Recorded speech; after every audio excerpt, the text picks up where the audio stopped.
Good day, familia. This is Rafael Collazo, and you're watching and listening to the Collazo Show exclusively here on Substack. Please subscribe to the Collazo Show on Substack so you don't miss 1 minute of these conversations and analysis at the intersection of leadership, politics, y cultura. Thank you so much for joining us. You can also watch clips and versions of the show post airing on Substack on our YouTube page. So you can definitely also subscribe and support us on YouTube. We really want people to watch us on our Substack, subscribe to our Substack, share on the Substack. Eventually you're going to contribute, but we're not going to get into that yet. We want to build up the show, but we definitely want to, especially with some of the threats going on to our other more established co-opted, some would say, some social media platforms. This is like a safer space in a lot of ways. So we definitely want to support and build our community here on Substack. But regardless, thank you so much. And wherever you're watching or listening, we appreciate you watching and listening to the Collazo Show. Later on in the show, I'm going to have a few thoughts. There's a major announcement by a very prominent group, the national Latino Democratic leaders we have in this country, about the campaign they're going to have, RUIDO, que se llama RUIDO, su campaña to engage Latinos this cycle, which I think is very interesting. I have some thoughts on it. And it speaks to some bigger questions around ¿Qué pasó in 2024 that we need to learn from in 2026, which I think we need to definitely be uncomfortable with fleshing through that conversation. And of course, in my obligatory Bad Bunny Cultura segment, we're going to talk about another way he made history this week. You can see it on the biggest billboard there is. But first, it's incredible because Jesse Jackson passed away. And Jesse had a good run, was in his 80s. Dealt with Parkinson's the last decade plus of his life, which I know is not is very sad experience to go through that. It's difficult for the person and their families. So we pray and for Jesse Jackson's soul and his families. I know it's this last decade or so. This long goodbye has been difficult for them on a very personal level. And I think for all of us, so many people have said so many things about Jesse Jackson.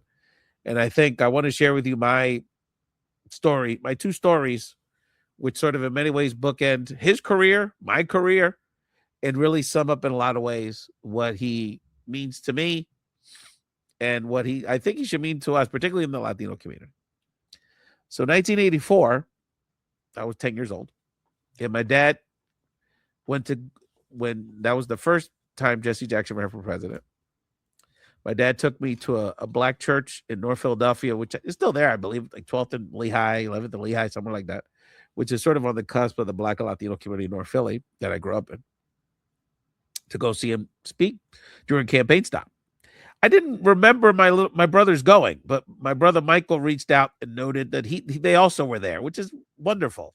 But I don't remember them being there. They were really small, like 6, 7. But anyway, I didn't realize that was something we all did. I remember me being there with my dad. And so we were in the balcony of his church, and y'all got to remember something. And I think for people under 40 years old, particularly people of color and Latinos under 40 years old, it's kind of hard to get the historical impact, truly understand the historical impact of Jesse Jackson presidential campaign. Shirley Chisholm had run a decade or so before in the 70s. That's a little before my time. And obviously that was very historic, and we honored Shirley Chisholm's legacy. But this was the first mainstream major black presidential candidate. And y'all got to understand, 1984, we didn't have black national elected official figures. No había Cory Booker. There was no senator. I mean, there was one African-American in Massachusetts 70s, but there was no blacks in the Senate. There was no governors. This is even before Wild. There's very few now, right? I mean, Westmoreland, Maryland, I think is the only black governor we have. So imagine 40 plus years ago, the idea of Obama was fantastical that could happen. And in the Latino piece, even peor, there was no Latinos in prominent cabinet positions. And, this is 4 years before Bush appointed Antonio Novella to be the Surgeon General, which was, for Latinos and Puerto Ricans, was like a big deal. Wow, we got a Puerto Rican Surgeon General. Now, no disrespect to the Surgeon General position; it's very important, but it's, I don't know, the 28th position in government. So the fact that this black man. So my point is, in 1984, black political leaders were these civil, outside of a couple of the prominent old school in Congress, Congressman Rangel, Congressman John Lewis in Chicago, in Atlanta, mayor, a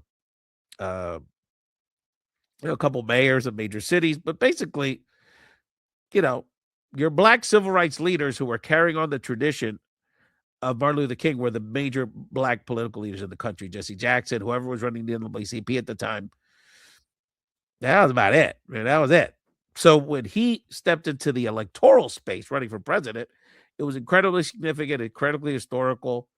And really, with that Rainbow Push coalition, brought not just black people into the mainstream political discussion around power, but it included Latinos, included the LGBT community, it included women, it included the disabled community. It truly was a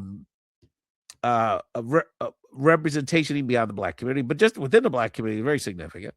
So, and this was something that even as a 10-year-old, I was really inspired by. And to be able to go see him in person, and he was just wonderful. Jesse, in my modern time, I can't speak to back in the days, but there was no greater orator in a modern American electoral politics than Jesse Jackson. No. Obama and Clinton are like cool guys and do it like in a smooth way. Yeah, they get passionate and stuff, and Obama has his moments with that. But that fire and that make you want to get up and run through a wall for him kind of football coach kind of thing. Jesse era mejor. The best of the best. It was just incredibly inspiring. I don't think I'm sitting here today talking to you without Jesse Jackson doing that in '84. How he inspired a whole another generation and generations of not just black people, certainly, obviously, forefront, but a whole generation of young people like myself that believe we can be involved in this at a bigger level and can dream of acquiring more power and more of a seat at the table for our communities. So just incredibly a pivotal moment of my life. And I thank my dad for that. And I thank Jesse Jackson for that. So that's 1984, fam. I'm 10. Then I'm going to fast forward to 2011.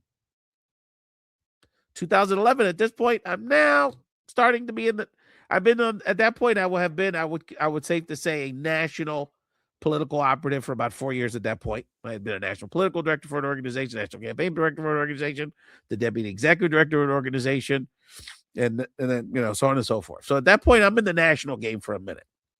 And in 2011, this is leading up to the 2012 election, when the threat to Obama losing his second term, a lot of that was tied into these threats in certain states around enacting voter ID laws.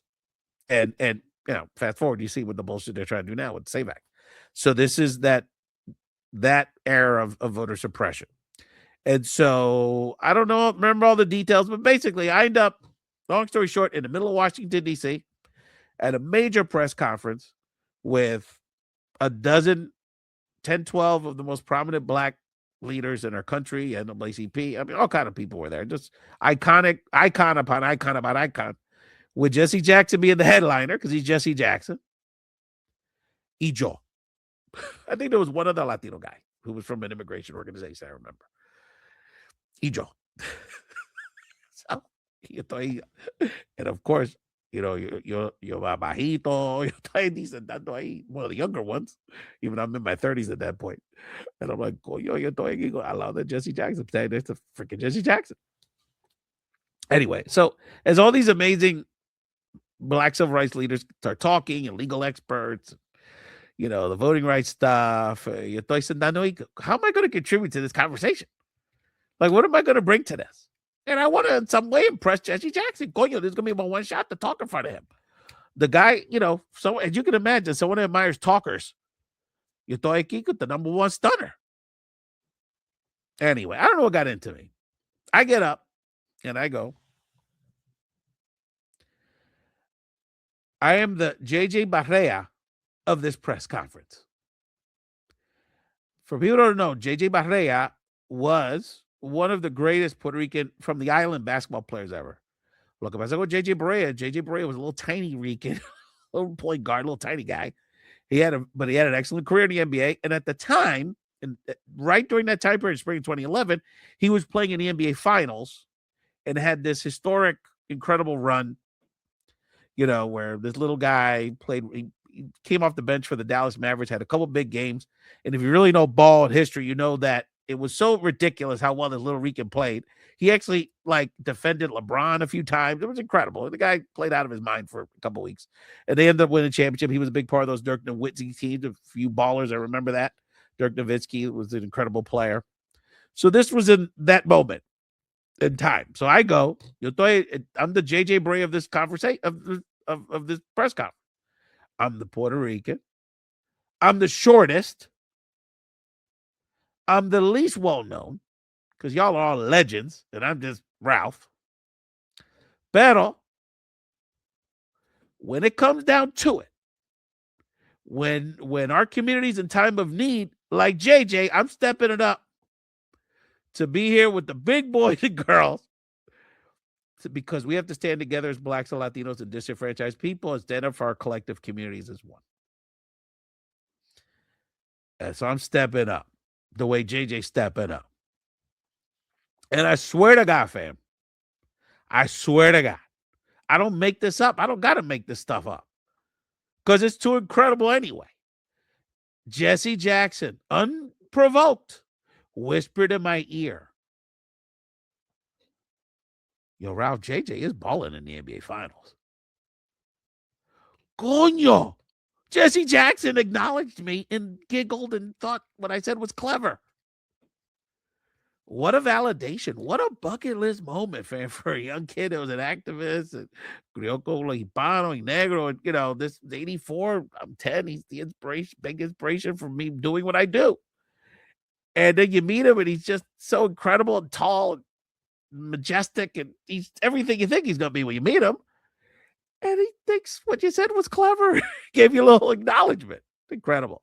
So, that validated me as in what I do today, it gave me a little more confidence and it was a validating moment.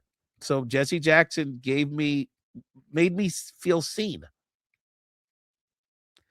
And that's really special. I got to shout out, we should do a whole show about it. Ramon Cruz, Erica Gonzalez, a couple of my Puerto Rican activists noted that Jesse did a lot for Puerto Ricans.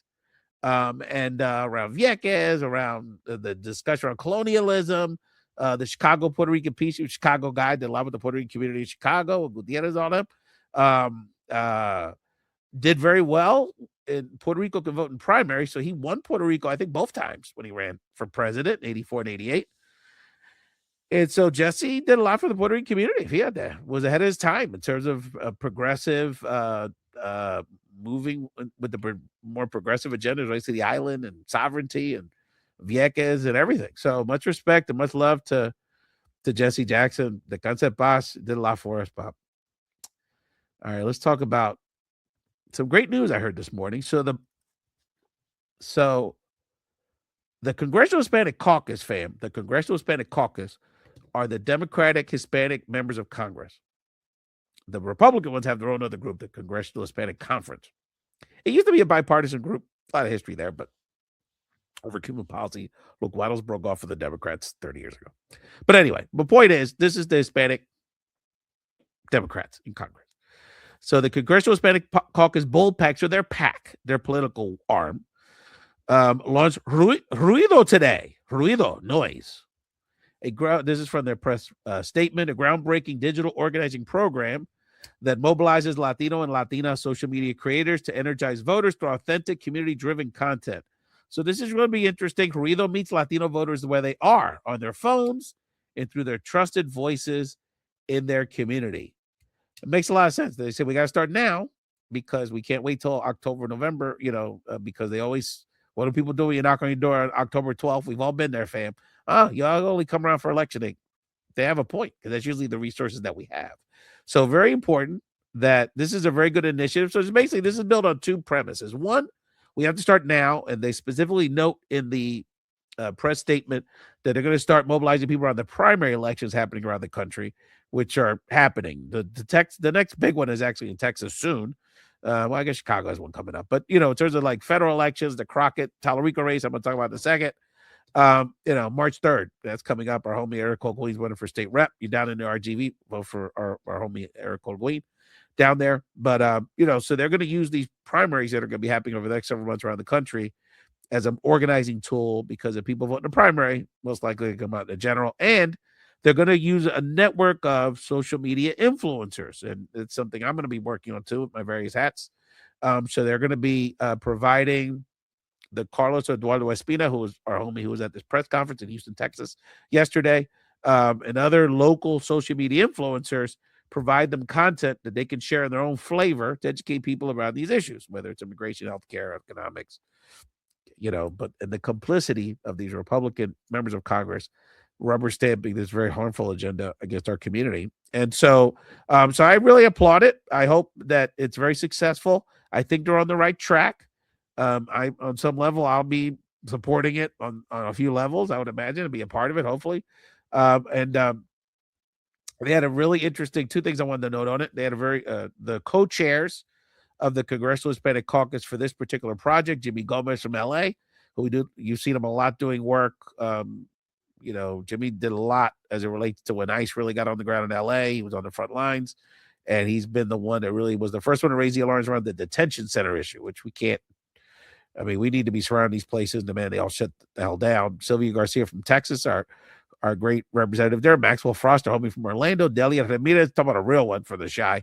Delia, really good group of people. So they have the right people. They think they're thinking about this the right way. People want to hear this information, obviously in a more creative, direct, authentic, through here way. And they want to hear from people that they have a connection with. Either they follow, or they're someone from their local community, or they, they're not. It's not from political news per se. It's from a leader that they have a connection with from their local community, and people really like those authentic, trusted local voices. Generally speaking, I mean, the one shot deals, or those, having those moments with the real big celebrities.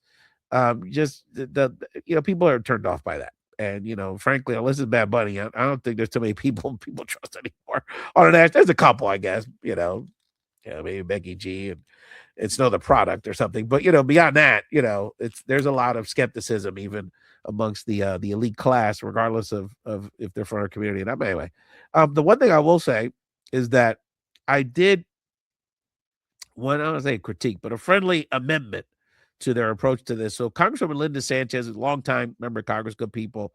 You remember her sister Lorena Sanchez back in the days had a historic election, sort of breaking that red wall in Orange County back in the days. And Linda's been good member of Congress for a minute. And so anyway, so she went on Morning Joe this morning talking about this initiative, RUIDO. And the one thing was interesting was that they asked her, what have you learned from 2024 that you're going to use 2026? That to me is a pretty basic question. And, she didn't really have an answer. She was like, a lot of things. And so I know it's a lot of things, but we got to keep it real what happened. So I just wanted to give y'all real quick, the things the pieces that I think we have to understand. And shout out to our homies at the Latino Vote Podcast, Chuck Roach and Mike Madrid. If you want to take deep dives on these kind of questions, go to their show, because they get into it real deep. And I should be on there at some point in the near future. But anyway, that's another story. But I've been on Chuck's Substack, so that's good. And they need to be on here. But in 2024, every cycle is different, fam. Ever since, I'll say this in general, that take Trump out of it for a second. Inflation always kills incumbents, even if they're doing everything they can to prevent it. And it's not as bad as people think it is. Inflation is just a bipartisan political killer. Candidates can very rarely get over inflation. And I've seen that for Republicans, Democrats, it just kills you because everyone blames you for it. And everyone's annoyed, and so that was always the big hurdle that Biden and then Harris had to overcome, regardless of who they were running against. Because if people can't afford shit, then what else matters in people's minds? And then since COVID, everyone's gotten real cranky. So, that's why Trump lost in 2020 because people were cranky with COVID and how he handled it. And people got, people have just been cranky because of, the dynamics of the post-COVID era. And so that, being an incumbent was not a good thing for anybody. And then Biden didn't look like he was trying to address it and talking over people, talking about other, anyway, there's a lot of things. But I think in terms of so on this end of it, we'll have the advantage in that sense because Trump's in charge and he's fucking up. But the lessons we can learn is that Trump did a better job. It's embarrassing to say this, but it's true. Trump did a much better job targeting the Latino community in 2024 than Democrats did. And I'm going to tell you why. Trump knew he wasn't going to get somebody like me. Someone that follows the news a lot, more formally educated. And in my case, I'm in the game. So that's an extreme example. But my point is, that demographic, that high-powered Latina you see making all kind of noise against Trump and making videos about it on social media, he knew that there was a certain segment of the Latino population that wasn't as partisan, and that felt the economic pinch of the inflation really acutely. Sometimes we talk about it, whether you have a college degree or not. Sometimes we talk about what kind of job you got. Sometimes we talk about it about what kind of content you consume. But there definitely is like a divide. Let's keep it real. And that exists also in the Latino community. And it's more acute because less of us have college degrees. And so there's kind of more of a have or have not kind of dynamic in some ways in our community. And so, Trump did a good job. Okay, what's the kind of Latino I can peel off from these people? Not everybody, but who the kind of I can peel off? The religious piece. And I think when Charlie Kirk passed away, I think it was eye-opening for me, the impact of Christian nationalism in the Latino community.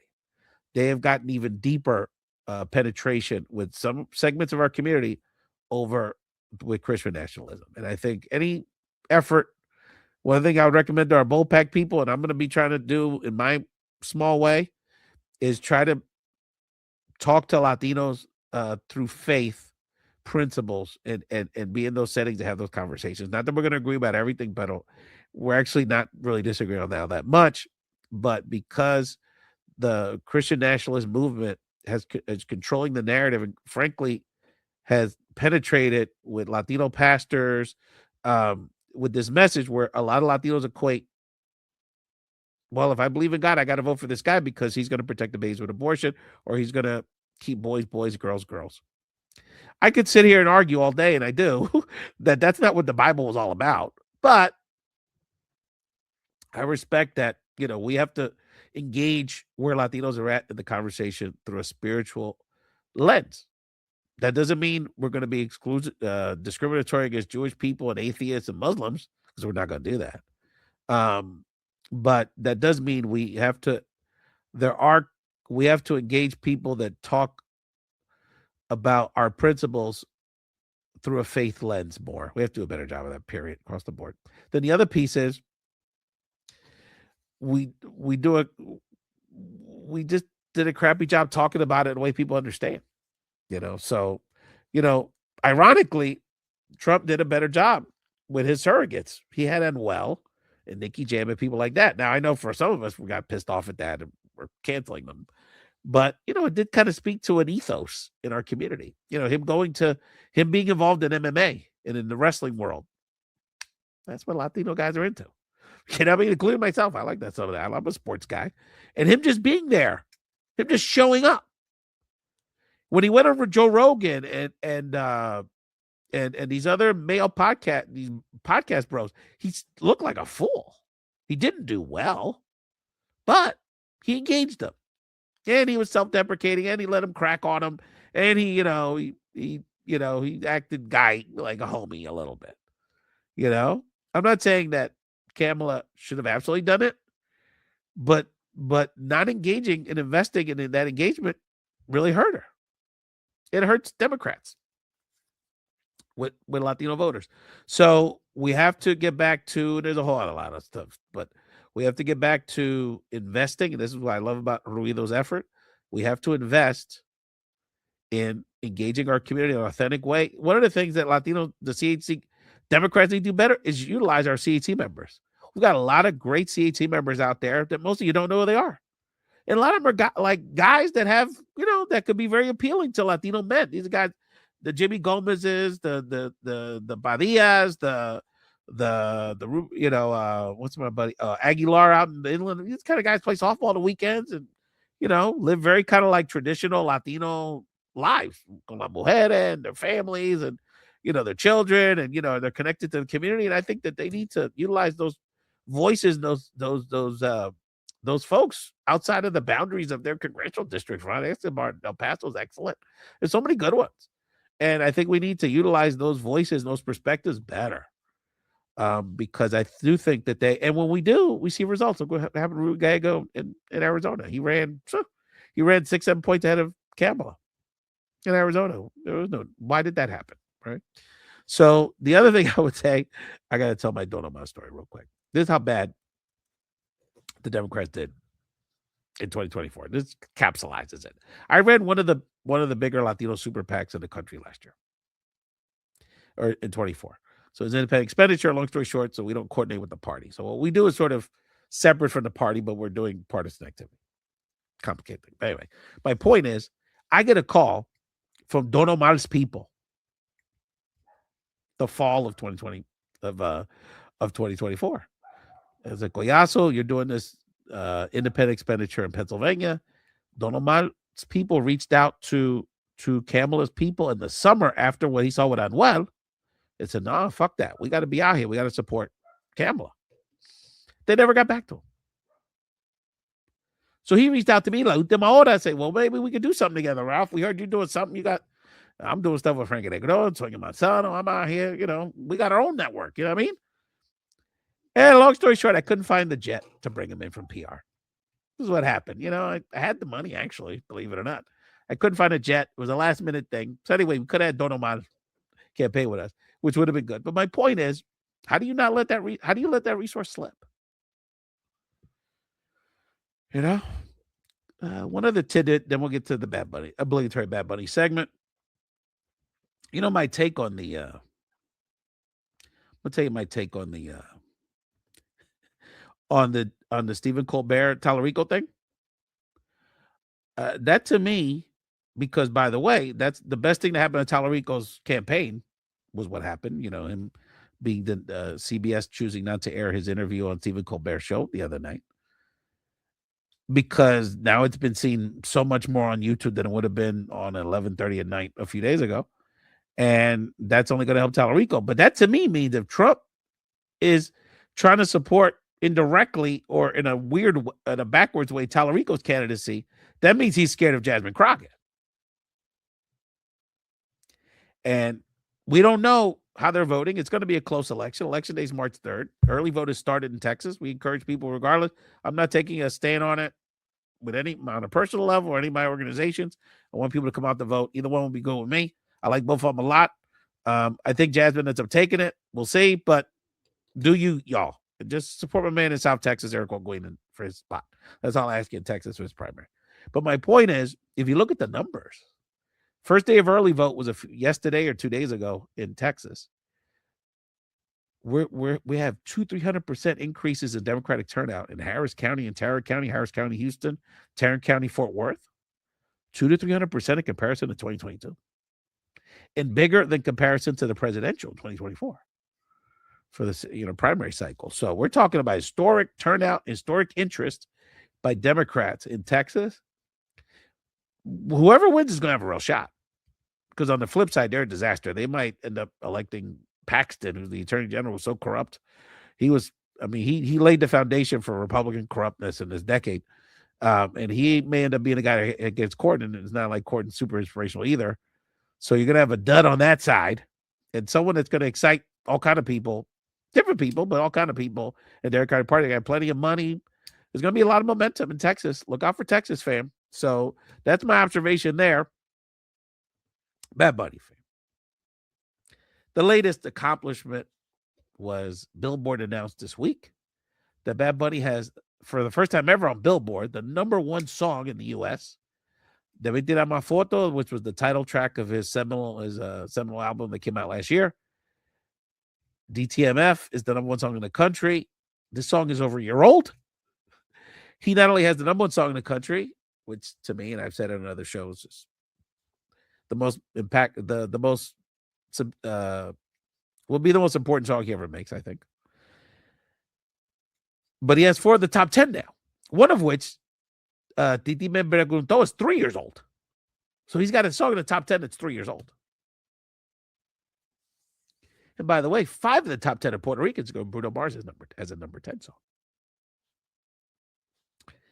Remember when I told y'all yesterday that that's going to be the most impactful historically, not the best, not the most singer and entertaining, but the most impactful historically Super Bowl halftime performance of all time. Sigue haciendo historia Benito.